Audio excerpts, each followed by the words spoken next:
سەرەتاش بە میوانێکی دوورە وڵات دەست پێکەین. سەرەتای کورسات مەگەزین بە گۆرانی بێژێک دەست پێکەین کە نوێترین بەرهەمی خۆی بڵاو کردوێتەوە، بەڵام جیاوازیەکەی لەوەیە ئەم جارایان دوای دابڕانێک دووبارە گەڕاوەتەوە بەرهەمێکی خۆی بڵاو کردوێتەوە، بەڵام بە شێوازێکی جیاواز و بە ستایلێکی جیاوازتر لە ڕابردوو بەرهەمێکی خۆی بڵاو کردوێتەوە. ئەو گۆرانی بێژەش کە ئەم ئێوارەیە لە سویدەوە لەگەڵمانایە هونەرمەند جەلال نەقشبەندیە کە بەرهەمی مەلی خەیاڵی بە شێوازی پاپ کلاسیک بڵاو کردوێتەوە.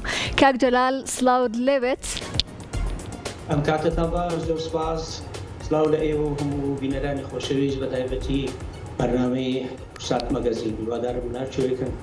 سلام زۆر سپاس دەکەم. کاک جەلال جا هەر باسی بەرهەمە نوێیەکەت بکەین. پیرۆزت بێ سەرەتا کە ئەم بەرهەمە نوێت بڵاو کردوێتەوە کە ئەم جاریان پێم وایە بێت ستایلەکەت جیاوازتر لە ستایلەکانی دیکەت. باسی بەرهەمی مەلی خەیاڵمان بۆ بکەی، با بزانین مەلی خەیاڵ چییە و چی یارمەتی دەری تۆ بۆ بڵاوکردنەوەی ئەم بەرهەمەت؟ بەڵێ، ئەو گۆرانیە یەکێک لەو گۆرانی تازانەمە کە بە شێوازی پاپ کلاسیک تۆمارم کردو. بەرهەمەکانی ترم ئەوانی پێشوم کە نزیک زیاتر لە 30 ساڵەکانی مۆزیکی خەریکم، زیاتر فۆلکلۆر و کلاسیک بوون، بەڵام ئەمان ویستم ستایلەکە بڕێک بگۆڕم، ئەوانی دەوروبەر و ئەوانی جۆگرەکانیش بە دڵیان بۆ ڕنگدانەوەیەکی باشی داوەتەوە و هیوادارم لەسەر ئەم کارە هەر ئاوە بەردەوام دەبم و ئێستا نزیکی 6-7 گۆرانی تازەم هەیە هەر بۆ شێوازە کە تۆمارم کردوون و هیوادارم بتوانم کلیپیان بۆ بکەم و بڵاوم بکەمەوە. زۆر خۆشحاڵین کە جێگرانیش ئەو بەرهەمەیان بەدڵ بووە. جا با ئێمە و بینەرانیش بەیەکەوە بینەری بەرهەمەی مەلی خەیاڵ بین.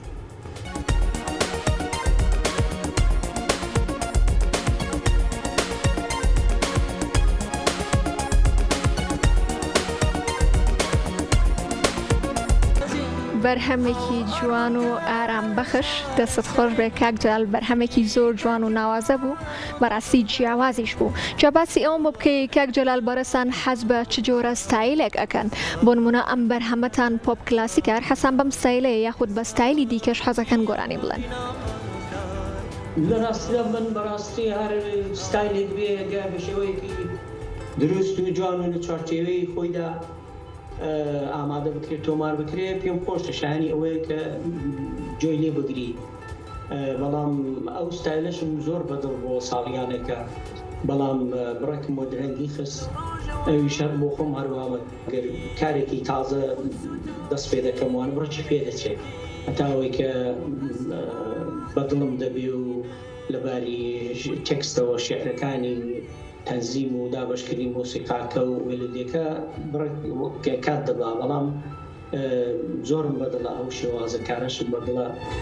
هیوادارم هەر بتوانم کلیپیان بۆ بکەم، گۆرانەکان بڵاو بکەمەوە. ئێمەش هیوادارین. کاک جەلال، گۆڕانکاری تاوکو چەندە گرنگە بۆ گۆرانی بێشوو؟ بەو واتایە کاتێک کە تۆ ڕێچکەیەک هەڵ ئەبژێریت، ئایا پێت وایە هەر ئەبێ بە هەمان ڕێچکە بەردەوام بیت یاخود ڕێچکەکەی خۆت گۆڕانکاریکی تیا بکەیت؟ بەڵێ، ئەوە دەکەوێتە سەر ئەو گۆرانی بێژە یا هونەرمەندی کە خۆی لە چیدا دەبینێتەوە، هەست و ئەحساسەکەی لە کامانە نزیکترە زیاتر. من بە بەراوردیەوەی کە زیاتر لە 30 ساڵ خەریکی کاری سنەتی و کلاسیکەوانە بوو، فۆلکلۆر، بناغەیەکی جوانم داڕشتەوە بۆەوەی کە بتوانم لەگەڵ ئەو کارە نوێداش بتوانم بە باشی بەڕێوەبەرم و بتانم بیڵم. ئەو شێوازەی کە پێشدا هەم بووە یارمەتی دەرێکی زۆر بۆ کە بتوانم ڕێزکەیەکی دیکەژەگە توانایم هەبێ لەویشدا بەردەوام بوو. کاک جەلال، خزمەتێکی زۆر مێژوێکی جوانت هەیە. ئایا گرنگە هونەرمەند و گۆرانی بێش بەرهەمی زۆریان هەبێت، یاخود تۆ پێت وایە نەخێر بەرهەم پێویست ناکات زۆر و بۆر بێت؟ بەڵەوە لە ڕاستیدا بەرهەم کەمیش بێ بەڵام پوخت و پاراو بێ زۆر گرینگە، بۆی کە لەباری موزیکەوە، ئەرێنجەوە، لەباری تێکستەوە، مێلۆدیەکەشی بگونجێ لەگەڵ هەست و ئەحساسی خۆدا، ئەوە زۆر گرینگە. بەڵام ئەگەر و دەرفەتی ئەوە هەبێ، ئیمکانی ئەوەش هەبێ بتوانی زیاتر کارەکان بڵاو بکەیەوە ئەوەش بخۆی زۆر باشە کە لەباری ماڵەوە بەڕاستی گرفتێکی زۆرە کە ئەو هەموو کارانەکە تۆمار دەکرێت موزیسین لە ستودیۆ ژەنیارەکان لێ ئەدەن و دوایی میکس و ماسترینگ دەکرێت دوایی ئەو جا دەبێتەوە چۆنی بڵاو بکەینەوە بەخۆشیەوە کە کاناڵی وەکو ئێوە هەیە خۆشەویست کە کورسان هەمیشە هەر خۆشەویست بۆ لای من یارمەتی دەربوون کە بتوانم بۆ بەرنامانە بڵاو بکەمەوە و خەڵکیش بیبینێ زووتر بچێتە ناو ماڵەکانەوە. بێگومان کورسات ماڵی هەمووانە ماڵی هونەرمەندانە بە تایبەت. کاک جەلال با بڵێن هونەری ئێستا تۆ چۆن هەڵی ئەسەنگێنی؟ ئایا پێت وایە هونەری ئێستا لە بارێکی باشدایە یاخود پێت باش نییە؟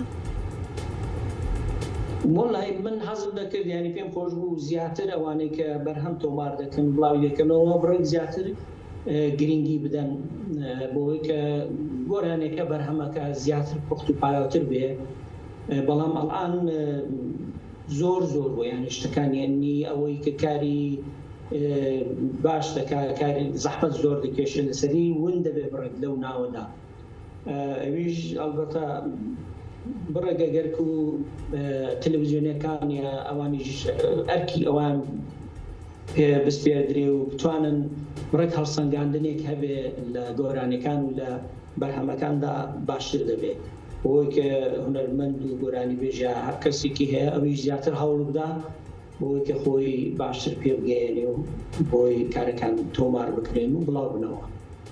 کاک جەلال باسی ئەوەت کرد جگە لەم بەرهەمەی کە چەند هەفتەیەکە بڵاوت کردوتەوە بەرهەمی نوێی دیکەت لە ڕێگەی باسێکی و بەرهەمانەشمان بۆ بکەیت. بەڵا بەرهەمی دیکە نزیکی 6-7 گۆرانی تازەم هەیە ئەوانی شەر بۆ شێوازن کە ئامادە کراون تۆمار کراون تەنیا ئەوەی ماوە کلیپیان بۆ بکەم و وردەوردە بڵاو بکەمەوە بێجگە لەوانەش نزیکی زیاتر لە 20 گۆرانی دیکەم هەیە ئەوانی شەر مێلۆدی تێکستەکانی هەمووی ئامادەن ئەوانیش ئینشاڵڵا لە دەرفەتدا کە بتوانم پێڕە بدەم ئەوانیش تۆمار بکەم بڵاویان بکەمەوە هیوادارم کە بە شێوەیەکی جوان و ڕێک و پێک بێتە بەردەستی جۆگران و بینەرانی خۆشەویست. ئێمەش بۆ هیواین کە بەرهەمی زۆر جوانتر بڵاو بکەیتەوە هەمیشە سەرکەوتوو بیت. کاک جەلال ئەگەر کارێکی دوێت یاخود دەرفەتێک هەبێ بۆی کە کارێکی دوێتت هەبێ حەزەکەی لەگەڵ چ هونەرمەندێک یاخود گۆرانی بێژێکە کاری دوێت بکەیت؟ وەڵای لە پێشدا دەبێت بزانم چێیە بەڵام ئەگە هەبێ بۆی کە لەباری تۆنالیتەی دەنگەکانەوە لەگەڵێک بگونجێ جا یا خانم بێ یا مەسەلەن کوڕێک بێ پیاوێک بێ یا ئەوانە دەتوانین بیا حەز دەکەم پێم خۆشە بەڵام وەکو باسم کرد بێ لەگەڵ یەک هەواهەنگی بکەین بۆی کە کارێکە تۆمار بکرێت بڵاو بێتەوە. باشە. کاک جەلال بەرهەمەکانی خۆی چۆن هەڵەبژێرێت؟ واتە بۆ نمونە کاتێک کە چاو بە تێکستێکە کەوێت یاخود کە گوێبیستی ئاوازێک ئەبێت لە کامیانەوە دەست پێکەیت یاخود با بڵێن ئایا حەزت بە چ جۆرە تێکستێک هەیە کە بۆ بەرهەمەکانی خۆت بەکاری بهێنی؟ بەڵێ من زیاتر ئەو گۆرانانەی کە تۆمارم کردوون تا ئێستا 3 ئالبۆمم هەبوو چەندانە سرودیشم تۆمار کردو بۆ کوردستان و ئەوانە زیاتر ئەوە بۆ کە مێلۆدیەکان گۆرانەکان ئاوازەکەی خۆم بۆ خۆم دامناون جا دوایی تێکستەکانیان نووسیوە لەسەر مێلۆدیەکەی پڕ بە پێستی مێلۆدیەکە تێکستەکەی نووسراوە کارێکی زۆر زەحمەتە بۆ ئەوەی کە تێکستەکەی لەسەر مێلۆدیەکە بگونجێنی دروست لەگەڵ ئەوی هاوبانگی بکات.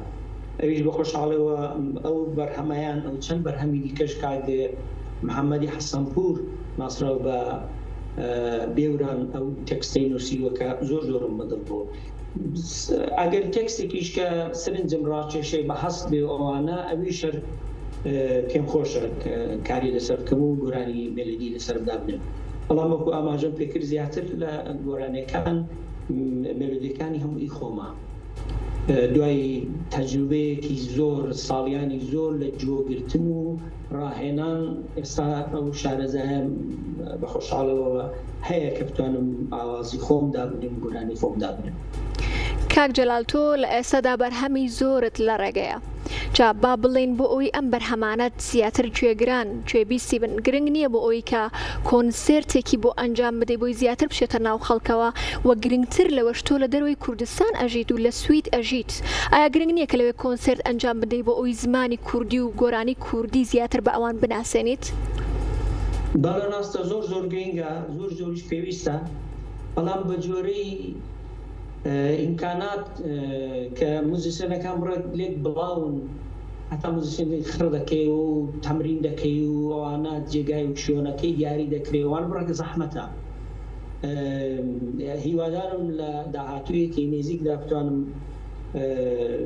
کۆنسێرتدا بنێم هەر بەو شێوازەی کە بۆ خۆم پێم باشە یا پێم خۆشە کە زیاتر ئێستا حەز دەکەم پاپ و پاپ کلاسیک بێ خۆم حەز دەکەم زیاتر لەگەڵ جۆگران و بینەران پیا و پەیوەندی دەگرێت کە هیوادارم کە بتوانم ئەو کارە بکەم ئێمەش بۆ هیوادارم کە لە کوردستانیش بکرێت بە خۆشحاڵیەوە هونەرمەندی زۆر بەتوانە هەن لەوێش کە بتوانم ئەگەر بە تەنیاش نەبێت لەگەڵ هونەرمەندانی دیکە بتوانین کۆنسێرت دابنێین ئێمەش بۆ هیواین کە بتوانیت بەرهەمی جوانتر و کۆنسێرتیش لە هەمان کاتا ساز بکەیت کۆتا پرسیارم بۆ تۆ ئەوە بێکەی بەنیازیت بێتەوە کوردستان و لە هەمان کاتیشەکە هاتیتەوە کوردستان بیت بۆ کورسات مەگەزین بەڵا 100% ینی ئەگەر بێمەوە حتمما سەردانی کاوە خۆشەویستگەی کورسات دەکەم بە خۆشحاڵیەوە بەخێر بیت